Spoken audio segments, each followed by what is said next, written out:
اور آگے فرمایا کہ اس بابرکت مہینے میں ایک ایسی مقدس رات ہے کہ جس رات میں عبادت کرنا 1000 مہینوں سے بڑھ کر۔ شب قدر میں آدمی جاگ کر نوافل میں، قرآن کی تلاوت میں، ذکر و اذکار میں اس رات میں جاگ کر عبادت کر لے، اس رات میں اللہ کو راضی کر لے، اس رات میں اللہ کو منا لے، اللہ تبارک و تعالی 1000 مہینوں سے زیادہ اس بندے کو ثواب مرحمت فرماتا۔ اور تقریباً 83 یا 84 سال کی عبادت کرنے کے برابر ایک رات میں عبادت کرنے کا ثواب مرحمت فرماتے ہیں۔ صحابہ نے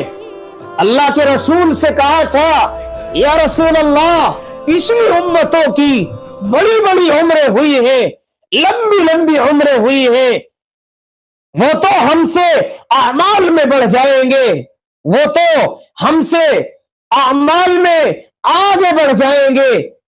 تو اللہ تبارک و تعالی نے امت محمدیہ کو یہ ایسی مقدس اور مبارک رات دی ہے، اور حضور نے فرمایا کہ اس رات میں عبادت کرو گے، ان کی 1000 سال کی عبادت سے تمہاری یہ رات کی عبادت پڑ جائے گی۔